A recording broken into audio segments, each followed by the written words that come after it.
right, then hello everybody, this is Yara here, and I'm over here with Jack, the Gren Maju master. So he's gonna be showing us his spicy deck profile. But do you have any shout outs or anything you wanna say before? No, we're just shouting out to Big Dick Gren Maju. That's it. What? That's it. All right, then yeah, Gren Maju. What was before we start? What was the highest attack damage that you attacked with today? 14K today. That was 14K? 14K. Yeah, I think that's what 35 banished cards.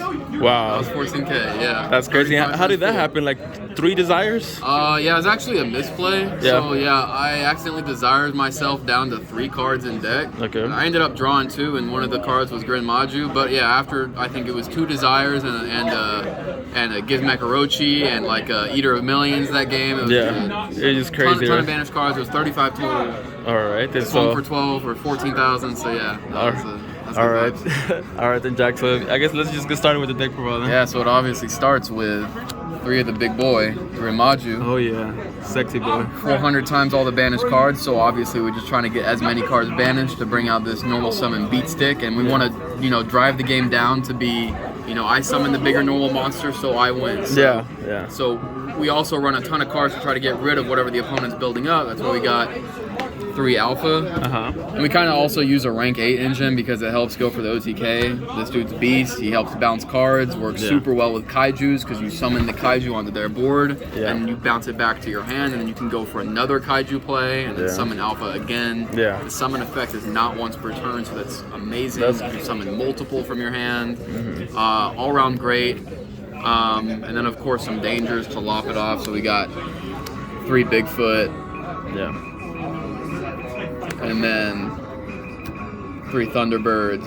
Oh yeah. And those are just the rank 8 engine dangers. Ogopogo you can use as well.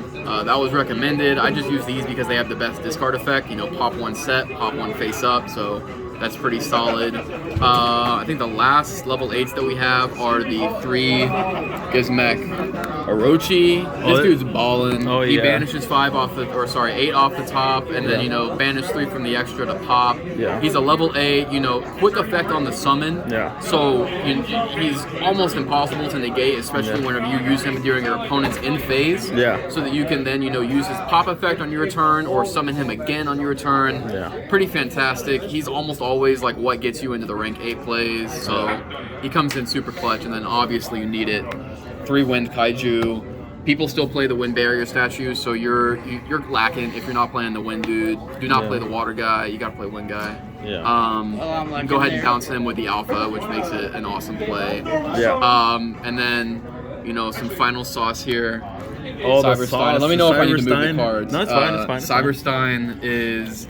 I was hunting for the best normal summon that I could possibly find, the most broken normal summon. It also synergizes that he's a dark for my Allure of Darkness play, but beyond Gren Maju, I'm not really normal summoning, so I want to get out the fattest normal summon possible, and Cyberstein is like undeniable. He baits negates. If they have an if they have an Effect Veiler or an impermanent hand, it's absolutely getting used on Stein. Because if I resolve that effect, they don't know what's coming out of the extra deck. You guys will see soon what kind of sauce I got in there, right? But they are not letting that card resolve, and if they do, you basically win because you're bringing out some sort of like ridiculous Omni negate. So it's wonderful. Baits the negates, uses up my normal summon. I couldn't ask for anything better because the other cards are going to put in the work anyway. It just baits negates. And then we got 2 Eater of Million. He helps fill up your banish pile and get that Gren Maju big. There will be some games where I'll draw Eater of Million and Gren Maju and do silly things like banish the whole extra deck, and then normal the Gren Maju. It puts Gren Maju at an instant 6,000 attack when I banish 15. So just that alone plus another banish effect can usually get Gren Maju above 9K and end the game in a single swing. So Eater of Millions is a great win condition. It gets over Dragoon, gets over many boss monsters. Pretty amazing card. And then finally we got the hand traps. So we have 2 Nibiru, 2 Ash, and 3 D-Shifter. Oh, this card is nuts. So, did you solve that today? D-Shift, yeah, absolutely. I see this D-Shifter a lot because I'm a good player. I just draw the nuts. But it's awesome because you don't really rely on the graveyard whatsoever. In fact, D-Shifter can help feed your Gren Maju play. But you don't really use it for the banish effect. You use it because it shuts down opponents for an entire turn. It doesn't matter if you draw it on your turn, you can still activate it, and then they're still shut out for their next turn. They're not playing the game. And then we had to supplement that with the 2 hand traps that can still work while you're under D-Shifter, right? Yeah. So we have Nibiru and Ash. And because you're going to choose to go second with this build, Nibiru and Ash are pretty amazing universal hand traps. Work against almost all tier 1 decks right now.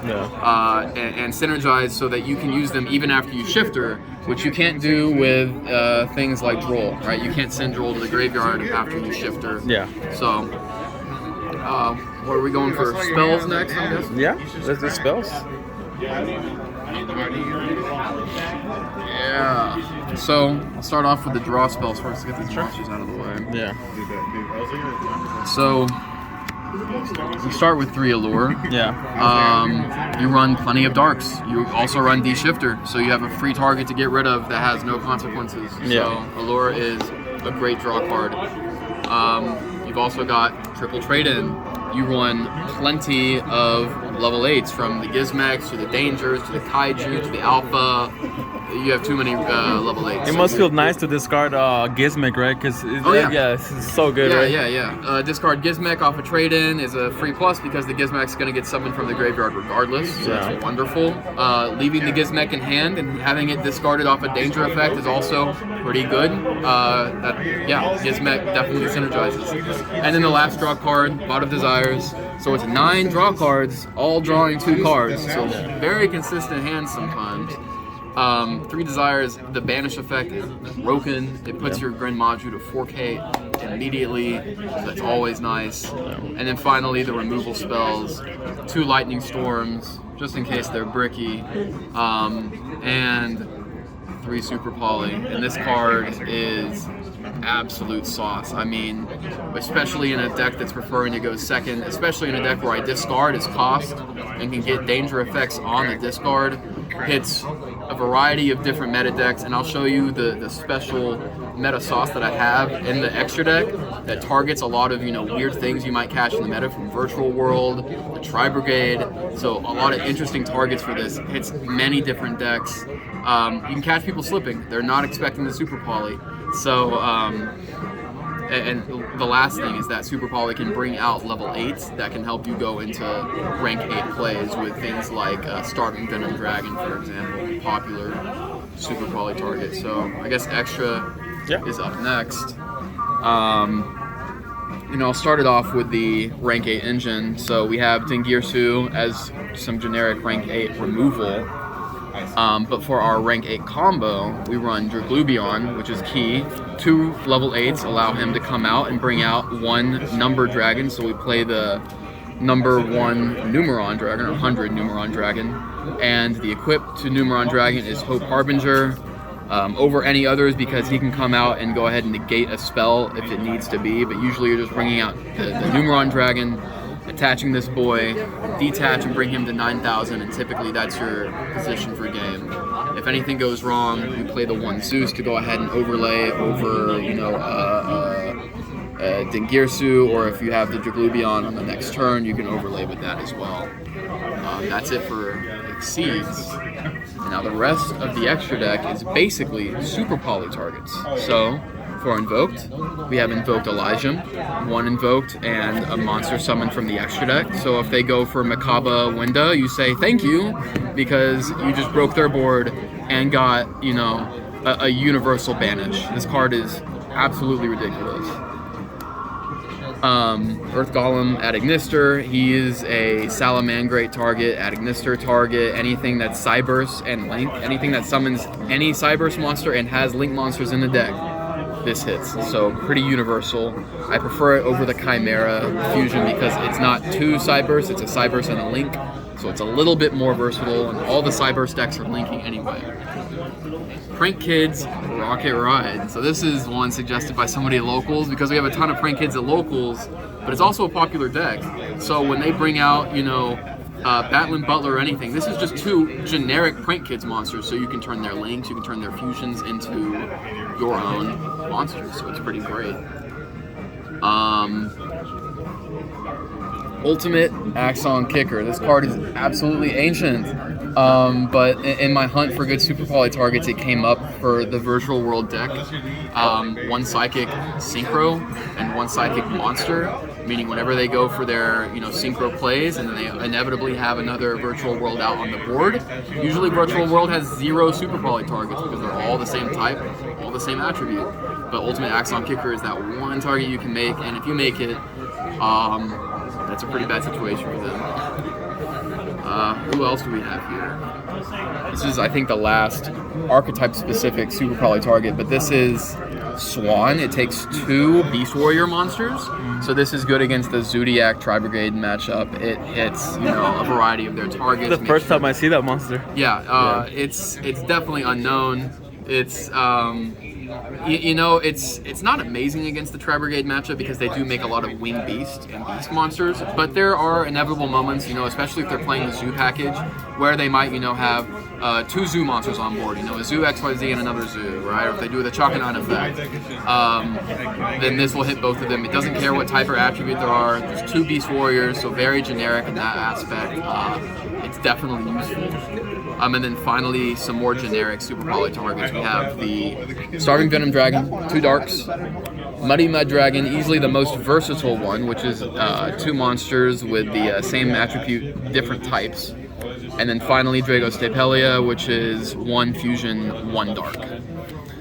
Drago Stapelia comes up pretty often whenever you have, if they're playing any sort of fusion deck, and you can summon darks pretty frequently, so this can become a universal target with your own monsters. And then you can also help Super Poly with your own fusions using darks that your opponent might control. So universal that way. And then finally the last 2 for the Cyberstein target. Now there's a lot of different cards you could possibly play. I know Dragoon's played, I know Last Warrior from Another Planet are played, but I went for Exterio. Number 1, because I think that it's more blowout. I think that if you resolve this and they have traps on board, they just lose. They're not going to activate or resolve any other traps. Dragoons once per turn, so pretty big limitation.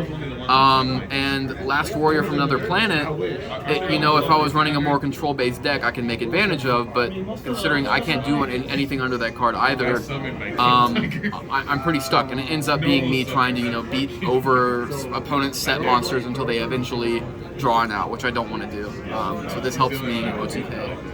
And then finally, the 1 Relinquished Anima. So this is an interesting choice just because I play the Eater of Millions, and sometimes there's situations where I need to tribute summon with the Eater of Millions to get out another level 8, for example.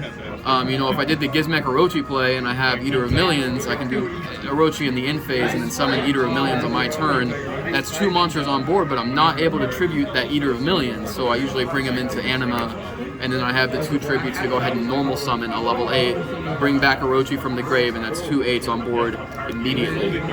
So that's a niche situation where you might need Anima. He can go ahead and steal Kaijus that you give your opponent, so super useful like that. He's an all-around clutch player, and if I have the Eater of Millions, sometimes I'm going to go ahead and make him, so he's nice. All right, then, Jack, and I guess do you have any tips when playing this deck? Like, I'm assuming you're blinding second, right? That's without a doubt, right? Yeah, so you're gonna blind second, but oftentimes your opponent, realizes the deck is pretty weak going first. You're playing, the Super Poly, so you need your opponent to have something on board. You're playing plenty of hand traps, and you're going for OTK. You don't have much of a setup. Yeah. But that's kind of where our side deck tries to take the reins, right? So that may be a good transition, right? Yeah, that's a really good transition now. You just went second, you won or you lost, right? Now if you lost, you're probably going to choose to go second again, depending on the deck. But if you won, your opponent's deciding who goes first. Odds are they're going to make you go first. And so that's why we are siding in to some saucy going first cards. So we're going to start with triple deck lockdown. So our goal in the side deck is to try to take out as many exclusively going second cards, like the alphas, like the polys, like the some of the danger cards or the kaijus, and we replace them with as much going first sauce as possible to try to floodgate lock the opponent. So we play the triple deck lockdown. Triple Inspector Border, He replaces your normal summon when you're trying to go first. You know, it was suggested to me to possibly replace these for Thunder King Ryos. I haven't tested. It seems like a great idea because you could still activate danger effects, etc., but you can't do that under Border. The thing is, Border ends up being a win condition on its own against so many decks. I'm talking Virtual World, Salamangreat, Drytron. Those decks do not have main deck outs to Border, and if they didn't sign anything in, sometimes Border alone can win the game. So we have some one-ofs, Imperial Order, and Macro Cosmos. Again, Macro just helps you get sauced up. You don't get hurt by it at all, so why not run one? I choose it over Fissure because it hits more, and it makes it so, you know, detached monsters can still get banished, all spells and traps get banished, so it hits things like Sky Striker. Very useful in that aspect. Yeah. I'm not stressing that it's a trap because we're trying to go first anyway. Yeah. And then Imperial Order, we're not too dependent on on spells. We do have our draw spells, so that is a concern, but we usually are using this, you know, after turn 1. It's just for that floodgate trap, so as much turn 1 sauce as we can make. And then some more, we have double anti-spell fragrance, again, very universal shutdown, turn 1 hate. And then our last few going first cards are 3 Solemn Judgment and 1 Solemn Strike. I think this is interchangeable for 3 Strike and 1 Judgment. Totally depends on what your atmosphere is. Judgment's better against spell and trap based decks, obviously, because the Strike is only useful against monsters. I think that the Strike might be the better meta call right now, considering how dependent on monster effects some decks are. But 3 Judgment is incredibly universal. You're always going to be able to use it, whereas you might not have the life points for Strike. So Judgment is a god card who doesn't like to just say no every once in a while, so that's great. And then the final card in the side deck is Harpy's Feather Duster. Just in case we go against spell trap heavy decks, all we have is the 2 Lightning Storms, so that is our removal.